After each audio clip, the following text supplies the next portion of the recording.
We're live, they say, episode 42. Yeah, 42 of Elk Talk Live. Let's see. We've been doing this since last May. Yeah, late May, or last June, I think it was. And man, I can't believe how many people chime in, tune in, ask all these questions. So, I got to turn off my computer here. We're going to get an echo and feedback. So, we're going to start talking today about scouting. And once we get through a bit of the details here, there's a reason why we're going to talk about scouting. Is today New Mexico came out with their draw results.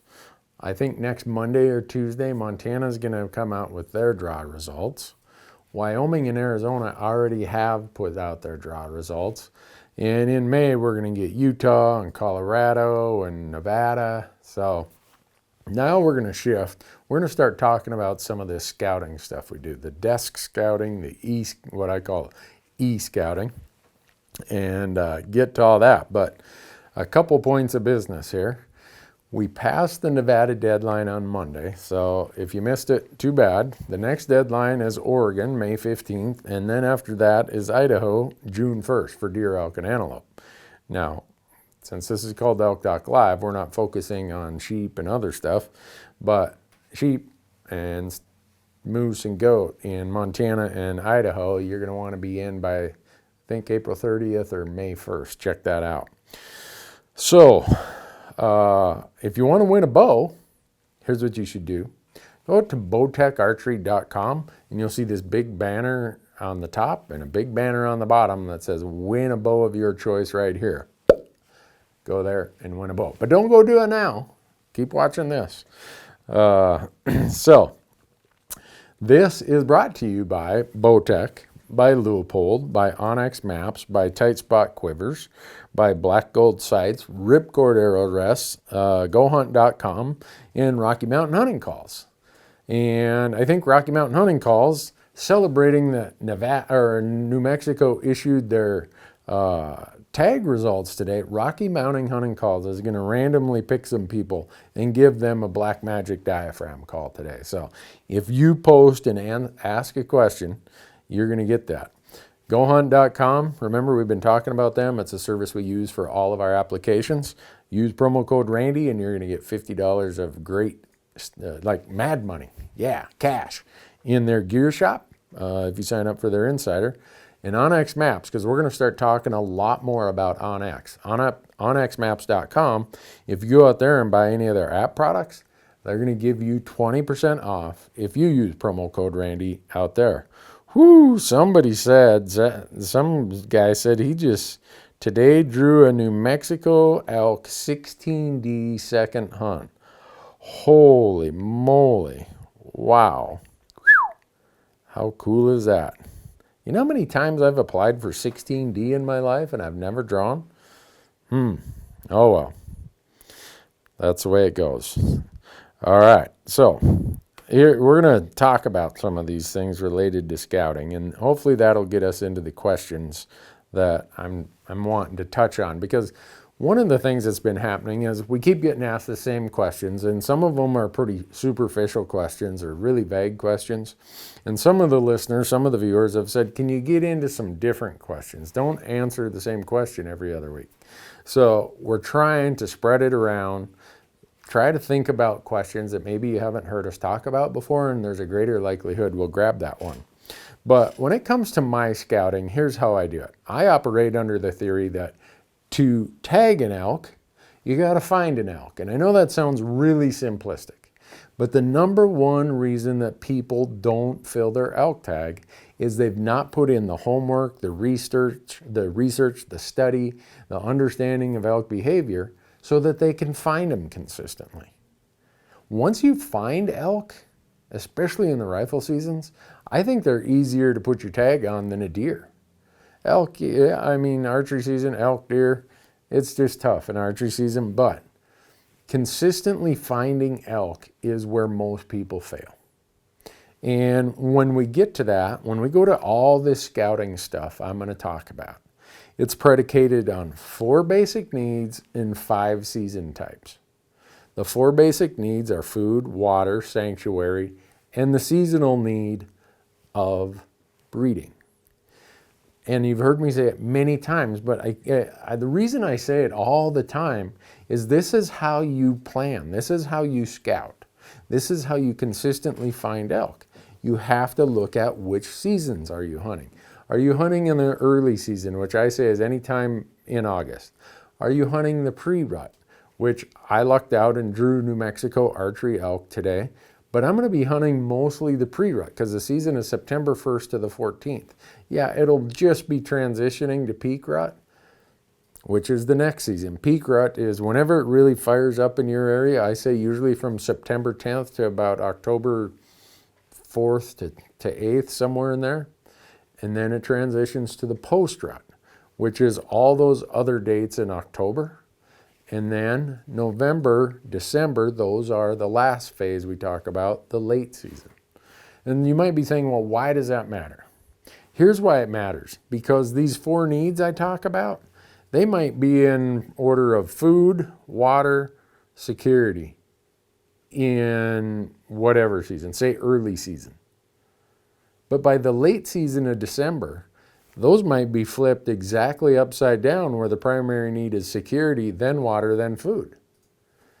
And elk go across the landscape wherever they can best satisfy that need of food, water, sanctuary, or breeding. They move large distances. And they can make a living in a very small place if they have to.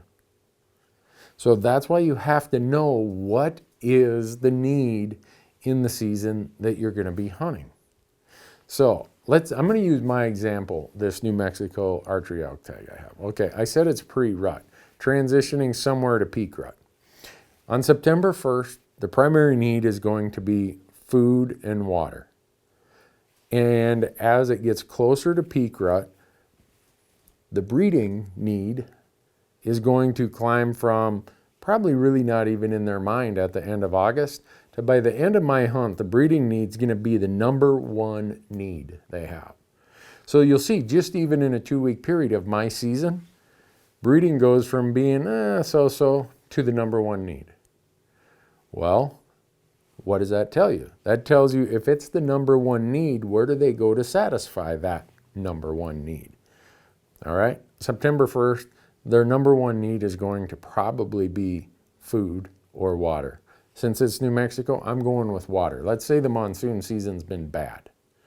I'm going that water is the number 1 need. All right, now I know where to start looking, where to do my e-scouting. What am I going to do? How am I going to prioritize these areas I have? Because my map is this big. I need to get it down to a place this big. All right. Then as the season progresses, the need of breeding keeps moving up. Okay, it's more important than sanctuary. A couple days later, it's more important than food. A couple days later, it's more important than water even. All right, breeding. Where am I going to go to find bull elk when the rut is on, towards the end of my hunt, say September 12th? Well, I'm going to go where there are cows. Where am I going to find cows? Cows always have 2 needs. Food and water, food and water, food and water. So I'm going to go and look, where's the best food on the landscape? They're grazers, so I'm looking for grasses mostly with water nearby. Because if I find those cows, I know that by September 10th, that's where I'm going to find those bulls. I went through that whole explanation because that's the core piece of what it takes to consistently find public land bull elk. So from that foundation, then I start doing my desk scouting, what I call e-scouting, E-scouting. And we've done videos about this out on our YouTube channel. We're getting ready to do a whole nother series of them. There's a good chance I'll use this New Mexico elk tag as my e-scouting example. And the reason is that someplace far away, I'm not going to be able to get there this summer. I'm going to show up just before season starts, and that's what I'm going to do, confirmation of what my desk scouting told me. I'm going to try to get there 2 days early and see what is going on the ground, on the landscape, because What if I'm looking at my satellite image on onX Maps and I see, okay, there's water here, there's water there, and I get there and it's a drought, and all but one of those water tanks is dry? Guess what? My plan has to be adaptable and I need to adjust. And that's why those scouting days are really, really helpful. People often ask me, how many spots do you have on your map to start with? I try to have 2 spots for each day I'm going to be hunting. A morning spot and an evening spot. And in my scouting days, I'm going to go check out as many of those as possible. I'm not going to walk in there and stink it up. I'm mostly looking for tracks. I'm looking for any other type of sign, whether it's rubs, whether it's scat. Maybe I see some elk because I'm glassing from afar. And once I look at as many of those places as I can, let's say I have 2 days to scout. After those 2 days of on-the-ground scouting, I reshuffle my priority. Let's say I thought, okay, this was the best place. That's what my desk scouting told me. I show up because of drought, there's no water. Or I show up and there's a camp parked right on that water tank. I got to be able to reshuffle my priorities, and I want to start out with my best places possible. And over the course of my hunt, say I have 10 spots on my list, each day some of them are going to get checked off, where by 4 or 5 days into the hunt, I might be working just 1, 2, 3, at the most maybe 4 different spots. And the odds are they're all going to be pretty close together. They might only be a mile apart. So that's how I do my desk scouting. And then I want to make sure that I give myself enough time. I can't always do it because sometimes we're just going from one hunt to another. And when we show up at the next hunt, season's already open. So my scouting days are almost my first 2 days of hunting are more scouting days than they are anything. So that's a lot of what we're going to be talking about in the next few months, because once you have that tag, and we've been spending the last, I think, 10 or 12 episodes talking about how to get a tag. Now that you've got the tag, how do you start your scouting? How do you get prepared? How do you show up and have a plan? I mean, getting the tag is great, but you really want to have a plan that gives you a likelihood of success when you get there. Oh, let's see. There's all kinds of them here. Colton Jackson said, I loved your podcast with Todd Orr. Thanks. Todd's a great guy. And that podcast, I listened to it again the other day. It's like, wow, can't imagine being attacked by a grizzly bear. Here's one that's kind of related to this scouting, because when you're looking at your scouting areas, you want to have a few things in proximity. You want to have water, you want to have feed, and you want to have bedding cover. Remember, in the archery season, my idea that sanctuary is always number one in the rifle seasons, that's not the case in archery season. Elk are a lot more accommodating of human traffic during the pre-rut and peak rut. Once you get past peak rut, yeah, they head out and it's all about sanctuary and hiding. So this person asks, how far will they travel to go from food to water? I've seen them go 3-4 miles at times. An elk can walk 4 or 5 miles an hour. So they will cover a lot of ground in short order. Don't overestimate how far they'll go from food to water to bedding in whatever category. And depending on the time of the year and depending on where you're at, like in the Northern Rockies here, water's not that big of a deal. We got water in every drainage. Now, when I go to New Mexico or Arizona or Nevada or maybe Utah, some parts of Colorado, water is a huge deal. And it's going to be a part of what I'm using for my scouting.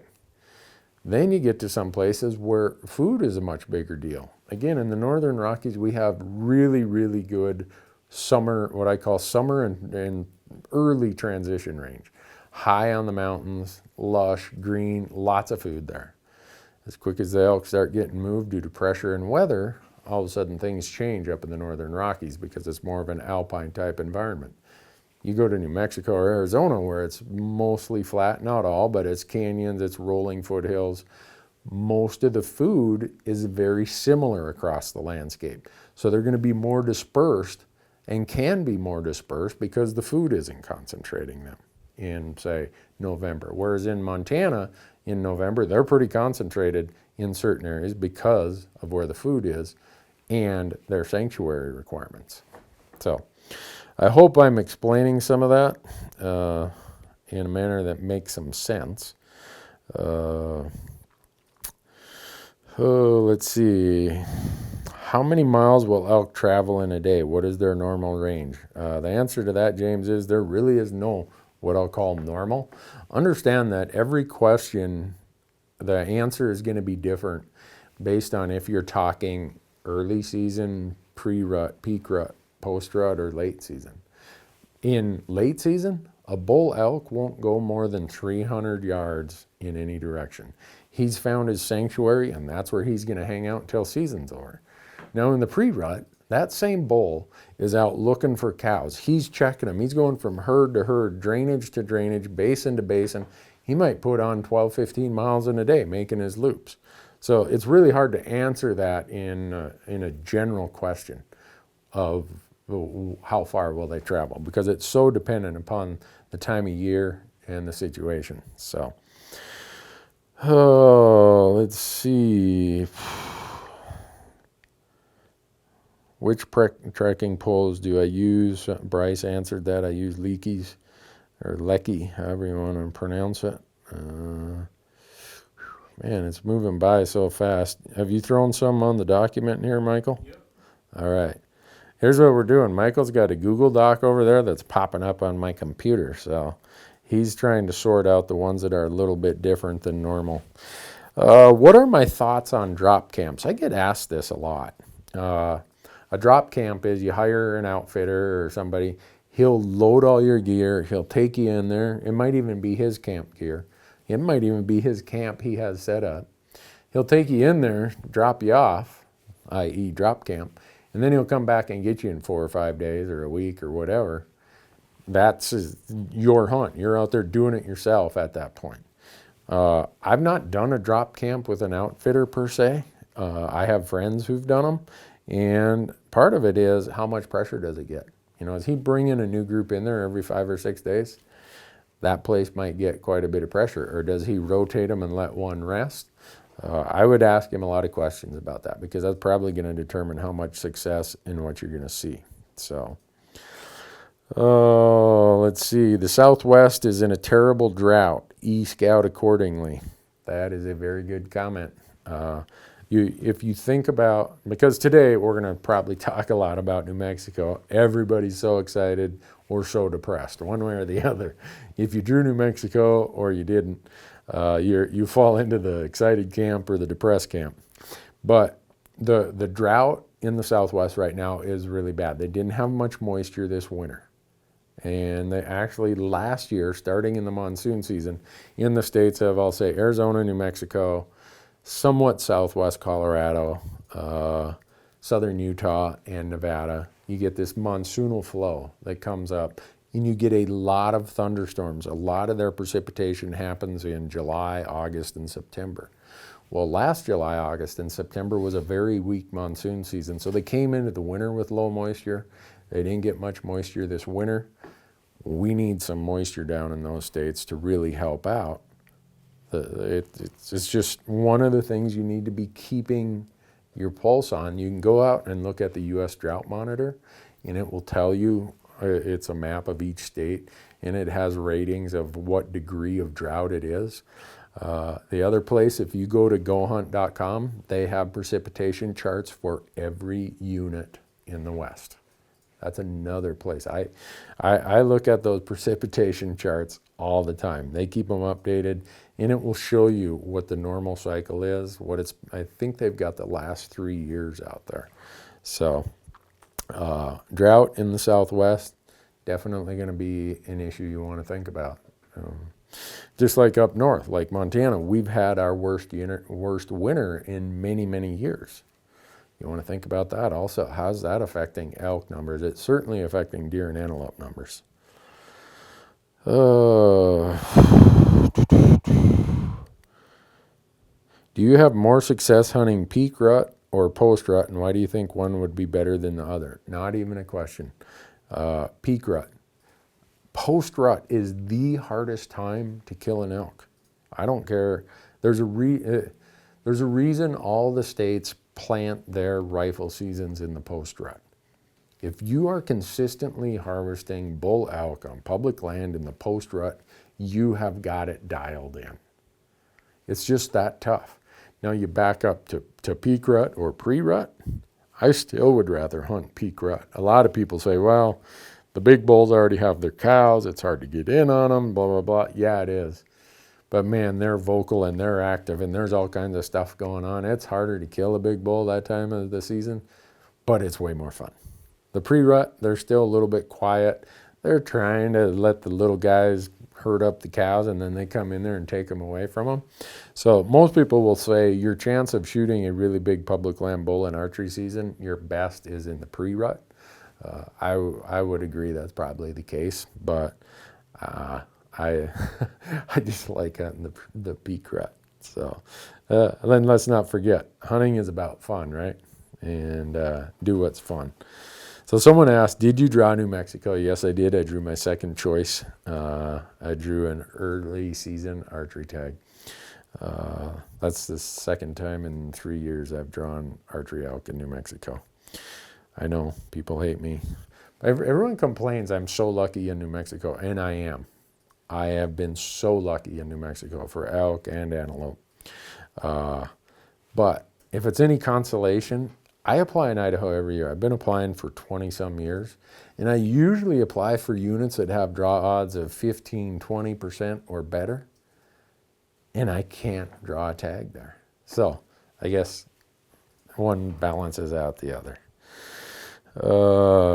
Let's see. Someone says they drew the second archery season in New Mexico. I've never been that far south. What kind of vegetation should a guy look for? You better get scouting is all I can say, because depending on the unit you drew, if you are in one of the units in northern New Mexico, you're going to be in aspens, you're going to be in fir, dark timber. You'd swear you were in central Colorado at 12,000 feet. If you drew one of the areas in southern New Mexico or southwest New Mexico, it's going to be mostly ponderosa and pinyon juniper and grasslands. We're talking huge diversity. So do your research. I mean, when you draw these tags, you owe it to yourself and you owe it to the hunt to really do as much research as possible. You're gonna see a huge amount of diversity in vegetation in all those states that I talk about. New Mexico, Arizona.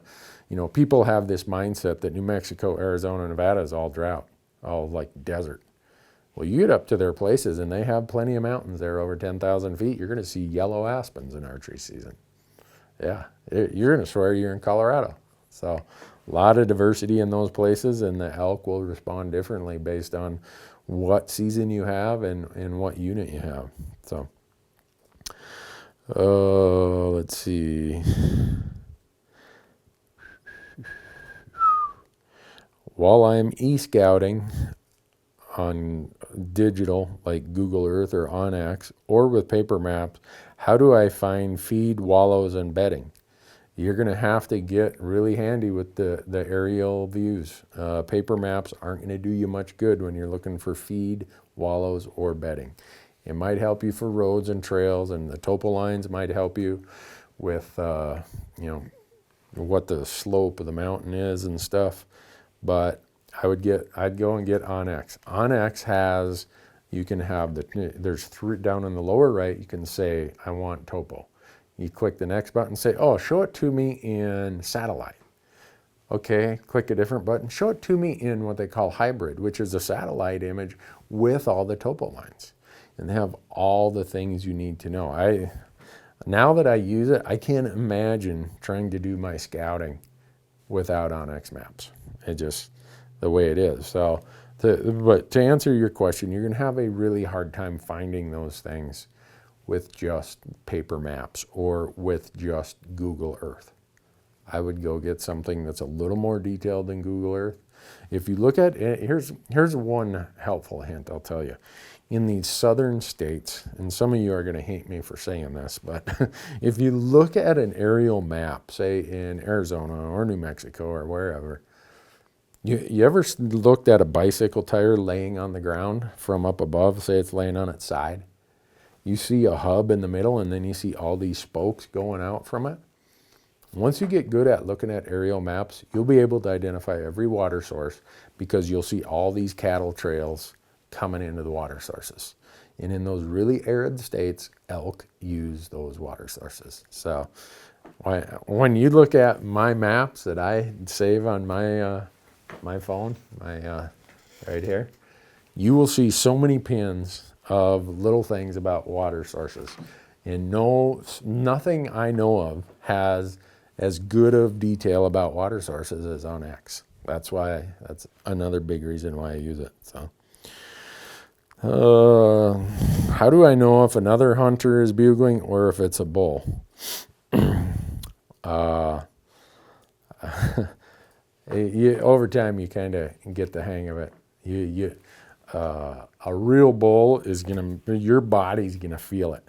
I mean, just the vibration and the woods, you're gonna feel it.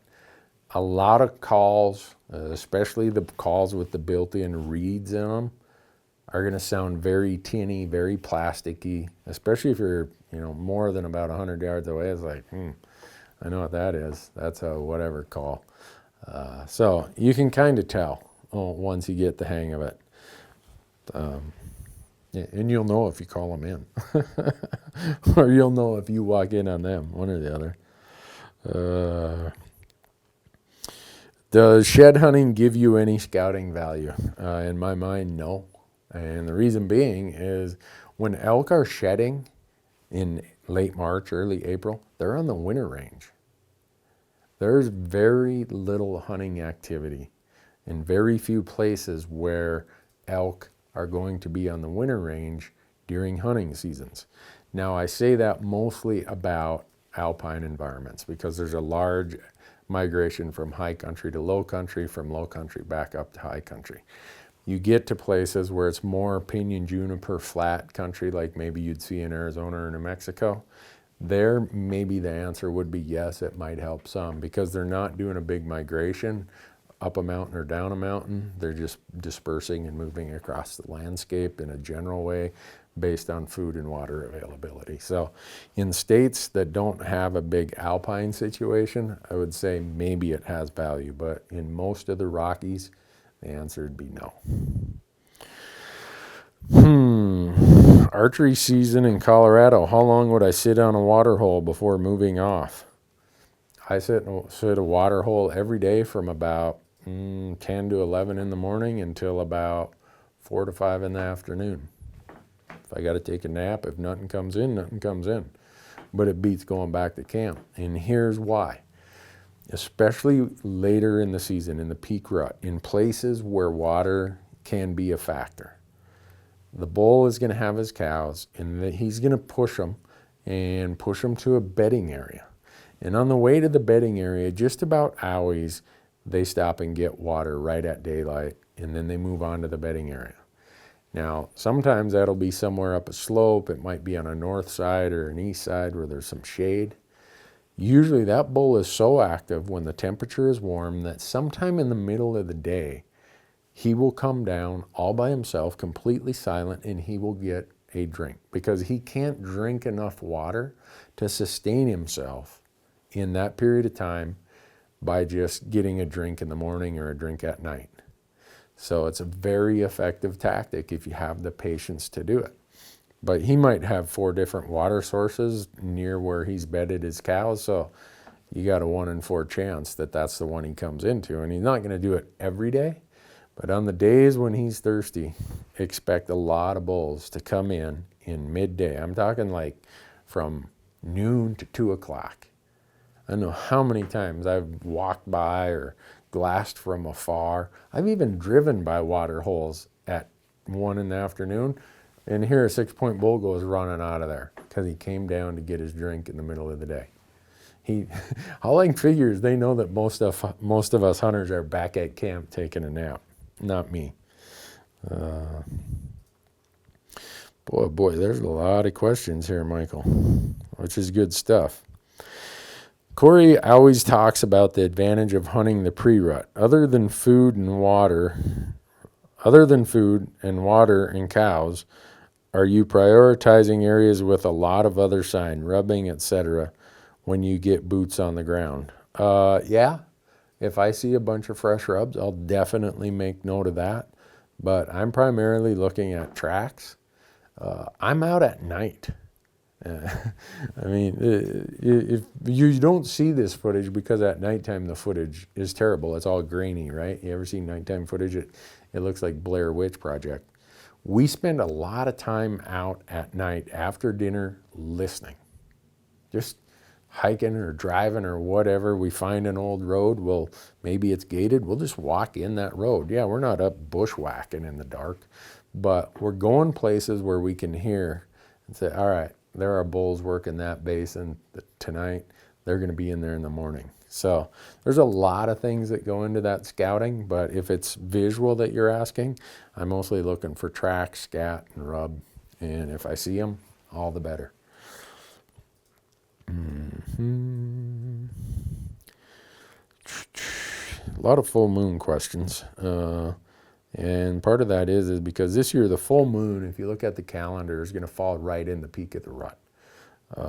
For me, I don't really care. And I say that because I have to hunt whether it's a full moon, new moon, quarter moon, a half moon. It doesn't matter. I just got to be there. I got hunts I got to go to. So I just hunt through it, and I've concluded that I don't think the moon phase changes the rut at all. It might change the activity level of the elk of, okay, it's a full moon and it was hot. They're up more during the night. They feel more comfortable. They can see better. But I've heard people say, oh, the full moon turns off the rut. No, if you think about it, elk have a set gestation period. They have to drop those calves somewhere in late May and early June.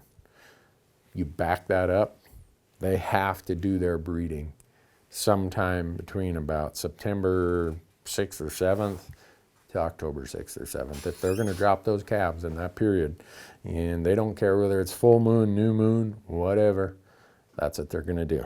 And that's why all the research says it's more of a photo period effect. In other words, how much daylight there is each day that determines where they are in their breeding cycle.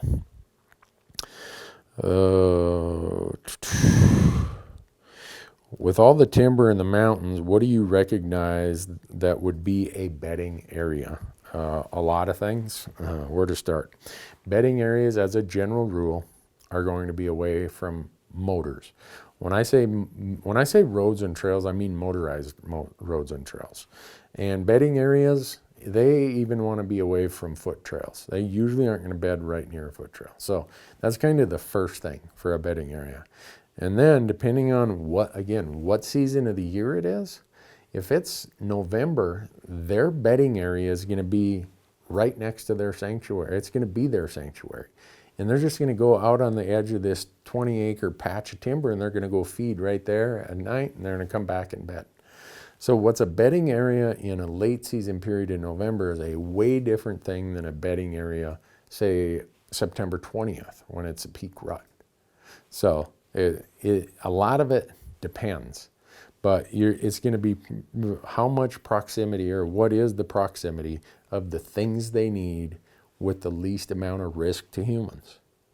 I know that is a generic answer, but that's really what the answer is. On September 20th, they're going to bed someplace close to food and close to water, and probably somewhere where they feel comfortable that they're far enough away from roads and trails.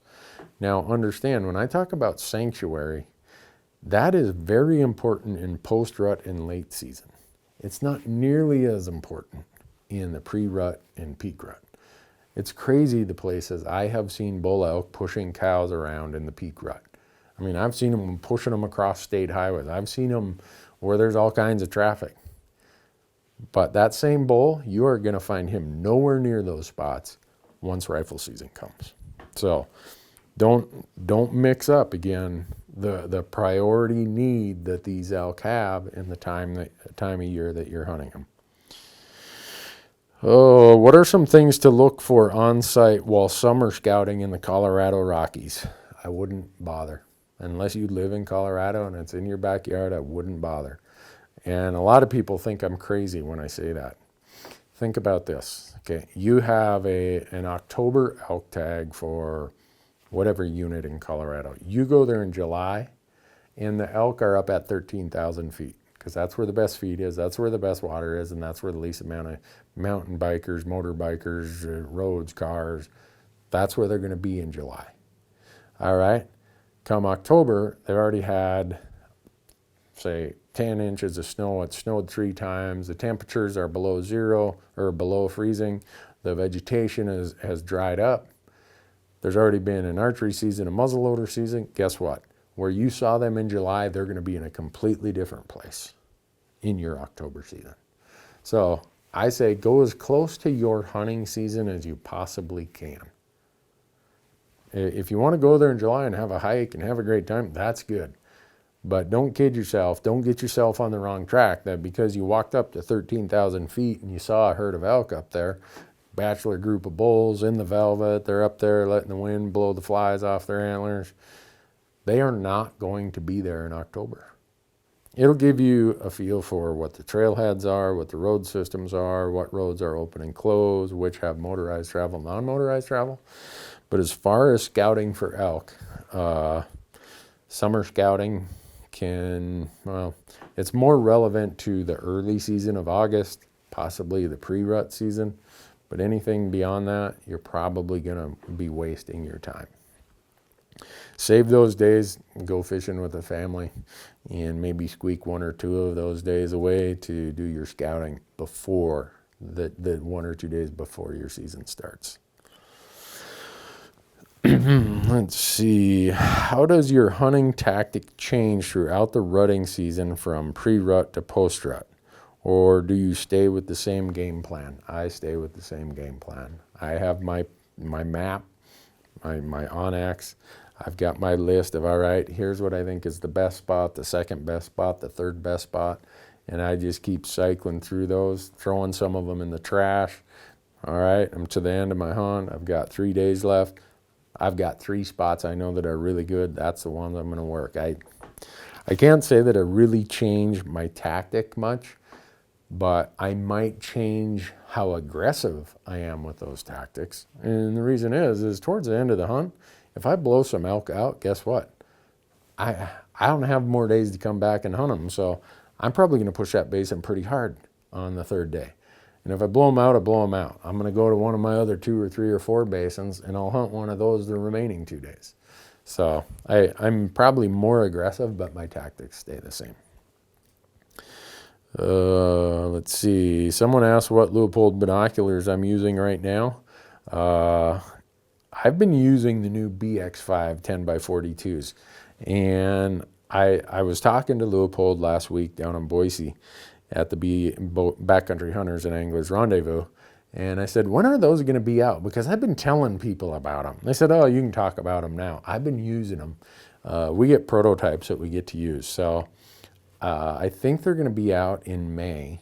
The new BX5 10x42. I think there's going to be an 8x42 also. That's what I've been using. Before that, I was using the BX4 Pro Guide HD. Both of these are HDs. And you'll really, really like them. Trust me on that one. They're a very, very good binocular. Let's see. You would love to know how I store all that meat that we get from all of our hunts. Well, Michael over here, he stores some of it. Marcus down the street, he stores some of it. We usually have some guest hunters. We have family, we have friends. We share a lot of it. And I have 2 freezers in my garage, and I have another freezer out in my shop. And then in my house, I have the freezer above the refrigerator. So between all of us, we have the capacity to store a lot. And we get a lot of friends who like wild game in addition to how much of it we eat ourselves. In fact, right now, tonight, I just took out some moose meat. Michael, you got any moose burger left? Yeah, I actually had moose tacos today. Oh, Michael had moose tacos for lunch today. I'm like running out of moose burger. I'm hoping one of us draw a moose tag this year. I just can't get enough of that stuff. All right, this is a question that It depends on the state. The person says, what's the best advice for a person with physical ailments to get a bull elk? First of all, I'd find some good friends, or I'd maybe find an outfitter who's capable at doing that. And don't feel at all bashful about getting help from anyone, whether it's an outfitter, whether it's family and friends. The other thing is look at certain states that have special hunts for what I call mobility impaired. New Mexico, the deadline was last month and the results came out today. But for next year, apply in New Mexico if you have a mobility impairment. The best mobility impaired elk tags in the West, hands down, not even a question, are in New Mexico. They give the mobility impaired hunters a season ahead of the regular rifle seasons. They let you use a firearm, either a muzzle loader or a rifle, depending on the unit. They move it ahead so you're still hunting elk in the rut. And they give these hunts in some of their absolute best elk units. There's no state that's doing more for mobility impaired hunters than New Mexico. So that's where I'd look and what I'd think about. Oh, let's see. What are an elk's needs during the first rifle period of southwest Colorado, October 13th through the 17th? So there you're transitioning from the peak rut to post-rut. In fact, you're probably in full-blown post-rut. The first day or two of season, you might hear a little bit of bugling, but in that period, a public land bull elk, his number one need is sanctuary. He wants to get away from people. There might be some young bulls still hanging out with the cows, but the old bulls, the mature bulls, have seen this movie before. They know how it ends. They understand, just like Pete didn't. Last year, they watched Pete stand out there in the wide open and get shot opening morning. They're like, don't be like Pete. So they end up going to sanctuary areas. The number one need in post-rut and late season for bull elk on public land is sanctuary. In fact, not the number one need, the top 10 needs are sanctuary. After that will come some food and water. Breeding, forget about it. They're done, they've had it. You know, in some places where maybe tags are very limited or there's no hunting pressure because of access, like private lands or whatever, yeah, then maybe that rut activity and the stuff will stretch to a longer period. But if you're talking southwest Colorado, up in the San Juans or up in that area, sanctuary is going to be their primary need at that time of year. Let's see. Boy, there's a bunch of them here. When do we get to see the llamas again? Oh man, you're going to see a ton of llamas. Any of you who were at BHA Rendezvous last week got to see a lot of llamas. Bo Beatty from Wilderness Ridge Trail Llamas, who we get our llamas from, he was there. He had a little 7-day-old llama, and they auctioned off the naming rights for it. And to support conservation, the guys at Go Hunt bought the naming rights, and they named him Pancake. But the other big thing that happened there is Leupold announced that they have a llama that they've worked with Bo Beatty, and this llama is called Marcus because of the founder of Leupold is Marcus Leupold. And that llama, Marcus, is going with me everywhere we go this year. Any place that's a backcountry hunt, Marcus, Marshall, Oliver, and I'm not sure which other ones are coming with us. So you're going to see lots and lots of llama stuff this year. Oh, this is a good one. I talked to a bunch of people last week in Boise about this one. Can you give some practical tips and procedures to go through in order to bear-proof your camp? So I'm going to talk about bear-proofing your camp in grizzly country, okay? And these same principles apply in black bear country. But in grizzly country, don't screw around with it for two reasons. One, your own safety. The other reason is once a bear, most of the grizzly bears that have to get removed or culled from the population for being problem bears are because of poor food storage, poor dirty camp behavior by people out in the woods. And we're trying to recover grizzly bears. We want them delisted. We're there. You owe it to yourself, your own personal safety, but to the bears also, to keep a clean camp and keep it that way. And here's what we do. Very first thing, store your food in a dry bag or in something else 200 to 300 yards away from your camp. Okay? And don't put your food upwind of your camp, because if the bear smells it, he's going to come from downwind. He's going to walk right through your camp. Do it the other way. If you know that the prevailing wind comes out of the west, put your food storage to the east of your camp. And we've done videos on this out on our YouTube channel. What we do is we have a really big dry bag and a whole lot of rope, and we find a place where we can hang that at least 15 feet off the ground. And we hang it about, 8 or 10 feet away from the trunk of the tree. And what goes in there is all of our food, all of our garbage, all of our trash, all of our snacks, anything. Nothing food related comes back to our camp. We eat over near where our food storage is. Once we're done, we take all of our dishes, anything that has a food smell to it, it goes over to our food storage, and it goes in either the food bag, or sometimes we have a different bag just for trash and disposables. That's the number one thing about how to keep bears out of your camp, is just don't do anything that attracts them. And then the other part is, say you shoot an animal. Again, we do the same thing. We will hang that animal far away from our camp, 200-300 yards. And what we'll try to do is try to hang it, say there's a grove of trees, and if you can, if there's an opening, try to find a way that you can approach that meat with some good visibility. Don't hang it down in a bottom somewhere where you got to climb down in there, and if there's a bear there, it's like 5 yards away and you got a problem. Hang it someplace where the wind can blow on it, but yet there's still some trees for shade. And give it a place where you can glass with your binos. You can see if the meat's been disturbed, has a game bag been pulled down, whatever. That's the way that we bear proof our camp. I think this year we're probably going to do more videos on it in a more, what I'll call, relevant manner. Right while we're out there doing it, we're going to show people this is what we're doing and this is why we're doing it. A fed bear is a dead bear. Just remember that. Oh gosh, how many days do you give yourself for an out-of-state hunt when you're not pressed for time? When I used to not have to go from one hunt to the other, to the other, to the other, I'd try to give myself 6 to 7 days of hunting and 2 to 3 days of scouting. That's what I'd try to do. I can't say it always works, and a lot of people have jobs, vacation is tight. They got other commitments with family, with work, with whatever. So not everybody can always have that many days to go do it.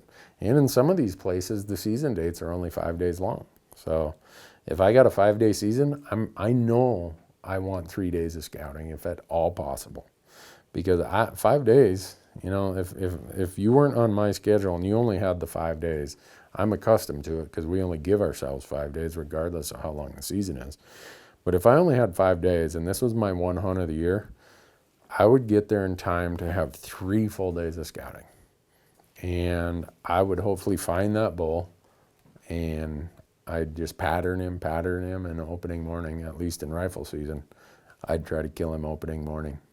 And if it was archery season, well, I'd try to put myself right in his wheelhouse opening morning. A little bit easier to do in rifle season. So, oh gosh, my goodness, there are so many great questions. I like this, folks. You guys are really asking really good questions today. I think we're gonna have some good stuff from this one. Do I prefer one airline over another? Any TSA secret guidelines I need to know? I drew a New Mexico rifle hunt. So this is probably a good question because it sounds like you're going to fly. We did a video on flying with firearms. It's out on our YouTube channel. And when you go out there and watch it, go read the comments, because I talked to Delta Airlines, which is the primary airline I fly out of Bozeman. I talked to TSA, and here's what they say you do. At our airport with Delta and TSA, you have to have your ammunition in a factory box. They will not accept the hand loader's plastic box. They say you need a factory box to keep your ammo in. And then you take your ammo and you put it in your gun case along with your firearm with the bolt removed. That's how they say to do it here. And that's how I've done it in most other airports I've flown out of. Fly in and out of Petersburg, Alaska a lot. Fly in and out of Grand Junction, Colorado a lot. Now, a lot of those comments said, that's not how you do it. They lit me up. Well, evidently their airline or TSA in their airport has a different policy. They say, no, you got to carry your ammo as checked luggage. You got to this, you got that. Okay, I get it. But the point is, don't show up at the airport assuming anything. Call the airline, call your airport. Don't call TSA's 1-800 number. Even if that means you got to drive down there and you got to walk up to the counter and talk to somebody. Find out what their policy is. The number of people I have seen who had to give up ammo at the counter is amazing because they didn't have it in a factory box or they didn't have some other way to do it. And then the new rule at TSA is, and I found this out the hard way, is if you have 4 lock slots on your locking rifle case, you need a lock in all 4 of those slots. I used to just put a lock in 2 of them and call it good. All of a sudden some new TSA person says, that's not going to work. You got to go down here to the store and buy 2 more locks because you got 4 slots for locks. We need a lock in every slot. Find that out also before you fly. It's frustrating to find those things out at the last minute. So, but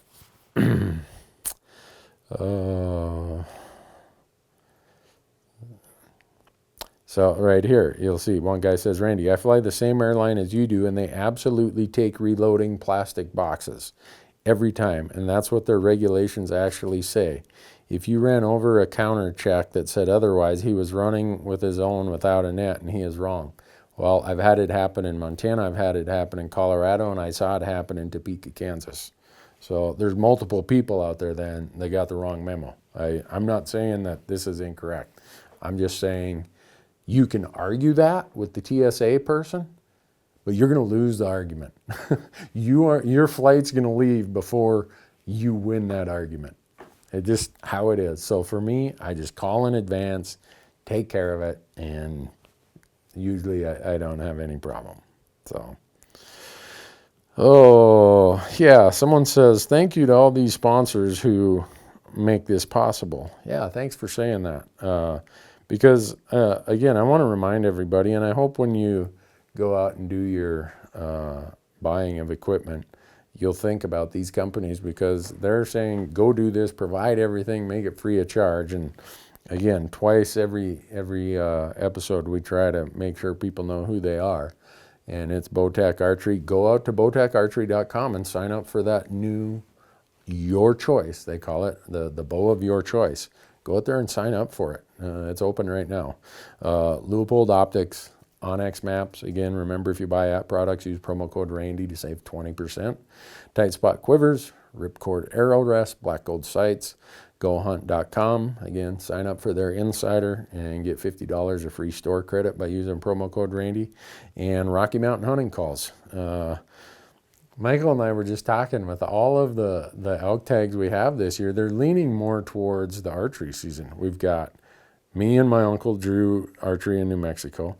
I've got Montana archery. Michael's got Montana archery. Marcus has Montana archery. We're going to be doing a lot of bugling and calling, Michael. That's right. Michael's over there. Yeah, cool. So those are the companies that make it possible. And I hope that you'll find us on our other platforms, our podcast. You can get it on iTunes or Stitcher. It's called the Hunt Talk Radio, Leupold's Hunt Talk Radio. Our YouTube channel is Randy Newberg Hunter. Randy Newberg Hunter. Did I say that right? Can't even say my own name right now. And then we have Leupold's Fresh Tracks with Randy Newberg out on Amazon Prime. And I am so frustrated right now because we've had episodes out there waiting to be approved, and you just never know when Amazon's going to get to them. But we're trying our hardest. That's probably the most common question I get anymore. When are you going to get new episodes out on Amazon? For those of you who've been doing it out on Amazon, oh man, thanks a ton. I cannot believe how many people go to Amazon and watch our content. That's so good for us. I appreciate it so much. Josh says, if you could pick any week in September to archery hunt Montana, what week would you choose and why? I would pick September 10th through the 17th. That just, there's no science to it. It's just where I've had my best luck. Some people would say, no, you should take the 17th through the 25th. I'm not going to argue that would be a good choice also. You just, that someone asked my opinion, and that's my opinion of when I have the best luck of running into elk, getting responses here in Montana. Let's see. Mike Crofts asks, where do you go for the bow of your choice entry? Go to bowtecharchery.com. Boy, we have got a ton of good stuff. I'm liking this, Michael. We need more of this. What distance from roads or four-wheeler trails do you get before you even start hunting? It's not a function of distance. A lot of it is also steepness of terrain and topography. I've said it many times. There's a place I hunt in Colorado that I can hear car doors slamming. I can hear people talking. But it's so steep once you leave the trailhead that everybody goes the other direction. I go the opposite direction, and I climb up this really steep face. I gain probably 500 to 600 feet of elevation really quickly, and when I get there, there's this huge mesa. And we've shot bull elk there when we could hear people down at the trailhead. So it's not necessarily a distance, it's what topography gives them comfort that this is a sanctuary. If it's all flat, easy going ground, I usually don't even get serious until I'm at least a mile from roads or motorized trails.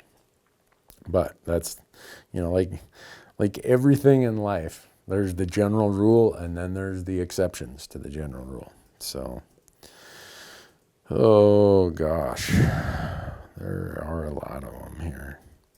Randy, can we get some tips on how to use our Rocky Mountain elk calls? You know what?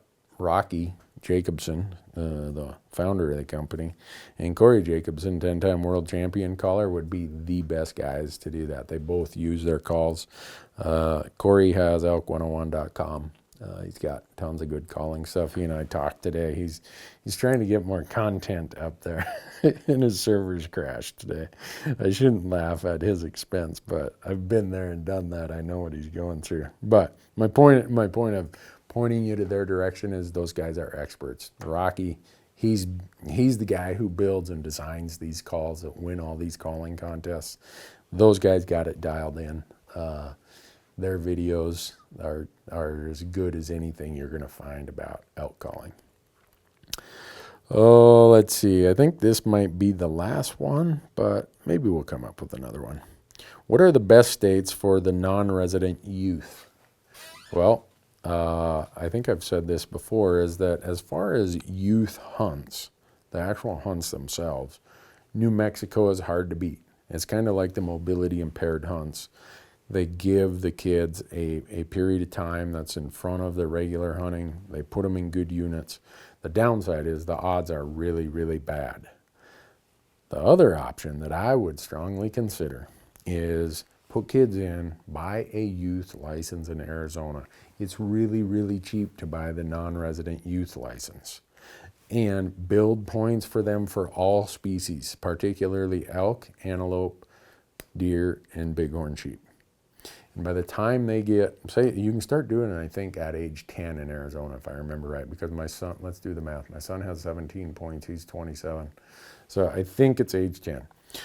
So building those points in Arizona, within 5 or 6 years, by the time they're 16, 17, they're going to have enough points. They're going to be able to go on a really good deer hunt and one of those late season elk hunts. So I really like what Arizona does for the youth. It's really, really good. And with that, I guess, Michael, in our world, what do we call this? That's a wrap. It's a wrap, as they say. So 1 point, folks. Next week, I have to be gone, and these guys are going turkey hunting in Nebraska. So we're going to miss next week. The next time we hit Elk Talk Live is going to be 2 weeks from tonight, which, what would that be? May 2nd, something like that? Something like that. Yeah, May 2nd. So anyhow, thanks for watching. Thanks for following along. Appreciate all your support. Hope you draw your tags.